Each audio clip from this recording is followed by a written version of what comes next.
Good morning বন্ধুরা, সবাই তোমরা কেমন আছো? আমি আমার 12 নম্বর ব্লগ নিয়ে তোমাদের সামনে চলে এসেছি। বাইরে দেখলাম ঝোড়ো হাওয়ার মতো হাওয়া দিচ্ছে, তাই সকাল সকাল উঠে যেই জামা কাপড়গুলো আমি মেলতে দিয়েছিলাম সেগুলো সব তুলে নিলাম। দেখো, ওয়েদারটা পুরো মেঘলা আর এত ঠান্ডা হাওয়া দিচ্ছে, মনে হচ্ছে কোথায় যেন বৃষ্টি হচ্ছে। দেখো, তোমাদের সাথে খুশি দেখা করতেও চলে এসেছে। এবার আমি একটু গান নিয়ে প্র্যাকটিসে বসবো।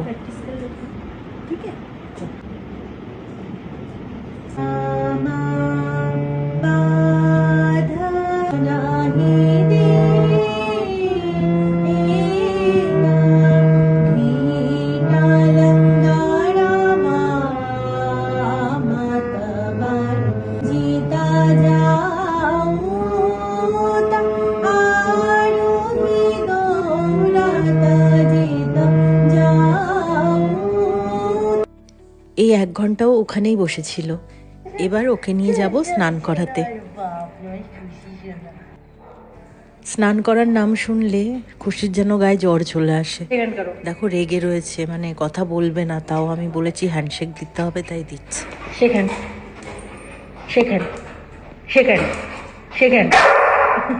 দুটোর স্নান করানো হয়ে গেছে, সাথে আমিও স্নান করে নিয়েছি। এবার দেখো দুজনে মিলে কি কুস্তিটাই না করে। দুজনে বলা ভুল, বড়টা কিছু করে না, কিন্তু ওর বাচ্চাটা কি যে দুরন্তপানা করে। প্রত্যেকবার স্নান করিয়ে দেবো আর সারা ঘর এইভাবে ছুটোছুটি করে বেড়াবে, আর বারবার ওর মায়ের পেছনে গিয়ে লাগবে। এদের পেছনে চেঁচাতে চেঁচাতে আমার খিদে পেয়ে গেছে। তো চলো আজকে চাউমিন বানানো যাক, আর রেসিপিটাও তোমাদের সাথে শেয়ার করব। প্রথমে তেলের মধ্যে পেঁয়াজ ছেড়ে দিলাম, পেঁয়াজটাকে একটু ভাজা ভাজা করব, আর সাথে লঙ্কাও। এবার পেঁয়াজ আর লঙ্কাটাকে ভালো করে ভেজে নিচ্ছি। আন্দাজ মতো লবণ দিয়ে দিলাম। এবার পেঁয়াজ লঙ্কাটা ভাজা হয়ে গেছে, এটাকে একটু সাইড করে একটা ডিম ভেজে নেব।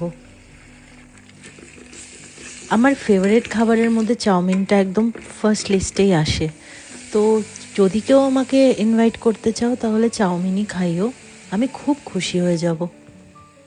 এবার সেদ্ধ করে রাখা চাউমিনটা দিয়ে দিলাম, মানে নুডলসটা দিয়ে দিলাম, সাথে লবণ তো ছিলই, আর হলুদ দিয়ে দিলাম, আর ভালো করে মিশিয়ে নিলাম, আর তৈরি হয়ে গেল আমার চাউমিন। আর উপরে যেগুলো দিয়েছিলাম সেগুলো হচ্ছে কালকের বেঁচে যাওয়া মজারেলা চিজ। দেখো হুড়োহুড়ি করে কুস্তি করে এখন হাঁপিয়ে গেছে।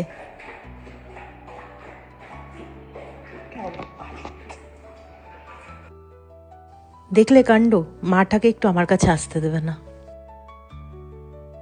তো আজকের এই ছোট ব্লগটা তোমাদের কেমন লাগলো জানাতে ভুলো না কিন্তু। দেখা হচ্ছে পরের ব্লগে। সবাই ভালো থেকো।